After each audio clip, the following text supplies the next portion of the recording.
Gracias, presidenta. Es la primera ley de vivienda que se aprueba durante la democracia y nos felicitamos por ellos, pero nos hubiera gustado llegar antes y, sobre todo, llegar mejor. Ya sabemos que el freno a este Gobierno de coalición siempre es el PSOE, aquí lo hemos visto. Se han dedicado a tener paralizada esta ley durante demasiado tiempo y luego a recortarla. Y luego, al margen de esta ley, como han visto que se quedaba muy corta, se han dedicado a lanzar ristras de anuncios vacíos, contradictorios y muchas veces hasta hipócritas. Nosotros continuamos queriendo ser más ambiciosos y acabar con fenómenos como el de los apartamentos turísticos que expulsan a los residentes. Es un fenómeno cada vez más presente en las ciudades turísticas, donde cada vez es más imposible encontrar alquileres a precios normales. Contra esto no han querido ponerle freno. Una vez más, les han temblado las piernas. Sobre los pisos de la Sareb, ya se lo dijimos aquí al presidente del Gobierno durante su comparecencia, que como siempre ni nos escuchó, ya que aquí viene a hablar mucho pero a escuchar nada.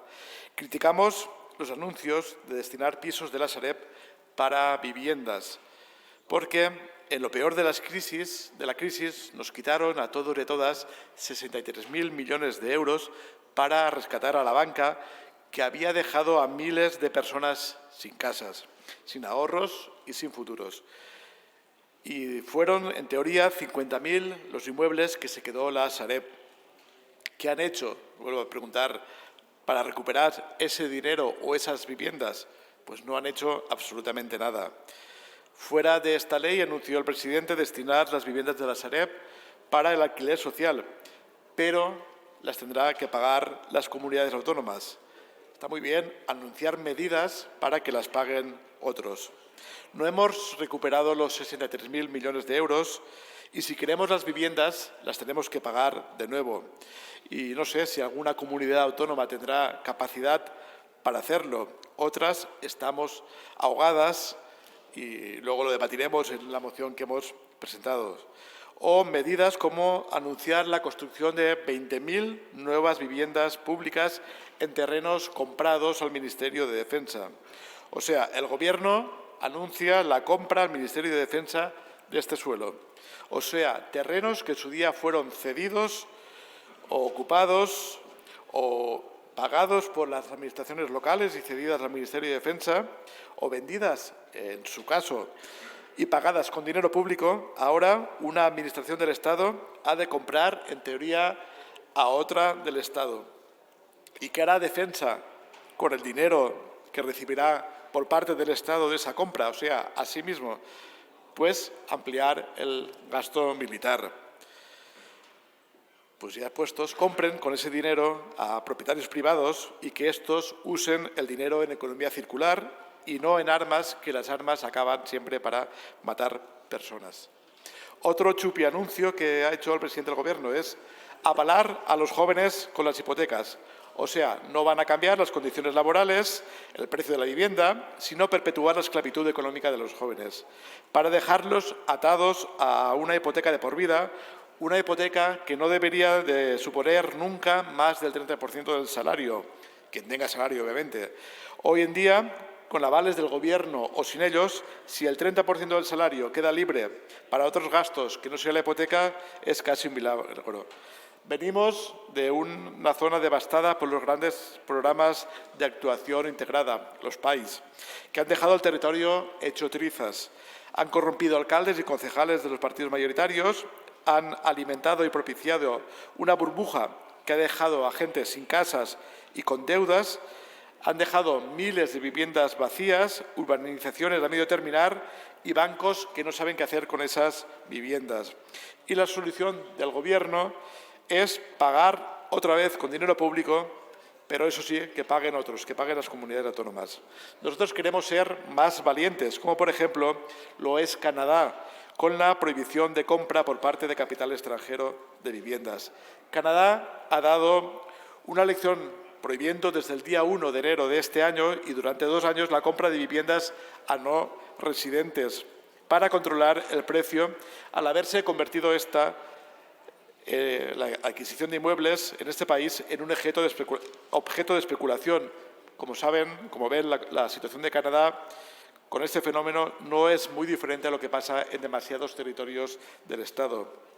Nuestra propuesta, que ya ha escandalizado a algún dirigente mojigato del Partido Socialista, cuando pedimos, lo que pide textualmente es que, con el fin de evitar la especulación con la compra de las viviendas, se aplique desde la entrada en vigor de esta ley una moratoria de 36 meses para la venta de viviendas a las personas físicas o jurídicas, entidades y empresas no españolas o que no ostentaran esta condición de nacionalidad o residencia con una anterioridad de 1 año a la compra del inmueble.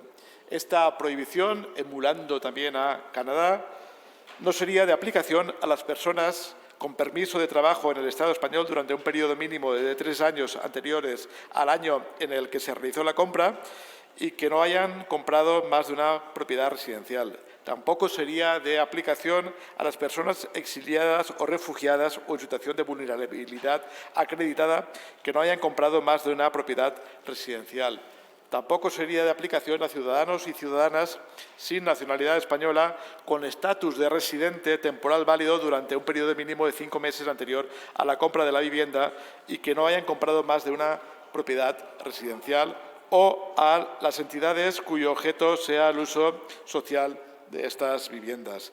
También hemos querido ir más allá y proponemos un impuesto, como está proponiendo también Canadá o Países Bajos, al flipping inmobiliario para evitar la reventa especulativa de las viviendas. Queremos poner fin a sacar un rápido beneficio de la venta de viviendas acabadas de comprar. Por eso proponemos un nuevo impuesto que penalice las ventas de aquellas viviendas compradas en un plazo inferior a 18 meses antes de la nueva venta. Este impuesto se aplicaría progresivamente y proporcionalmente al incremento del precio de venta del inmueble respecto al precio del cual fue adquirido.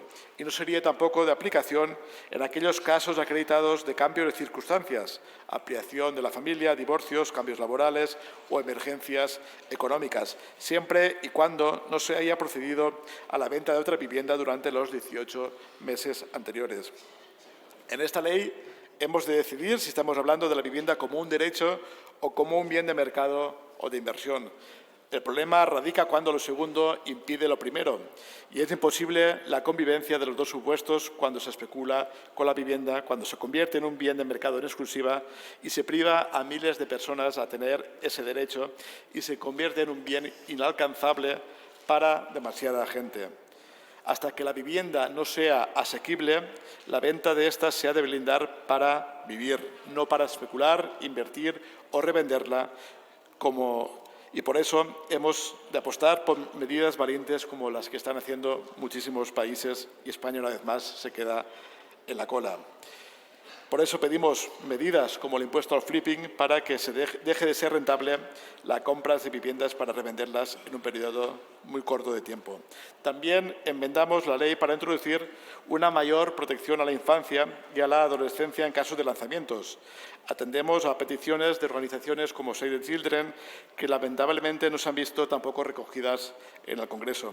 Pedimos que la ley contemple que en casos de lanzamiento de quienes ocupan una vivienda se dará traslado a las administraciones públicas competentes en materia de vivienda, asistencia social, evaluación, información de situaciones de necesidad social y atención inmediata a personas en situación o riesgo de exclusión social por si procediera su actuación, de manera que en presencia de menores de edad en el hogar las administraciones públicas tengan que emitir un informe obligatoriamente y como paso previo para prevenir situaciones de vulnerabilidad en la infancia y en la adolescencia. Save the Children anunció que esta ley de vivienda no abordaba con la suficiente contundencia la protección de la infancia frente a los desahucios. Desde 2008 se han producido en el Estado español cerca de 700.000 desahucios y se estima que entre el 70 y el 80% afectan a familias con menores, según datos de la ONU. Urge, por tanto, una medida clave como la propuesta para proteger a los niños en los desahucios.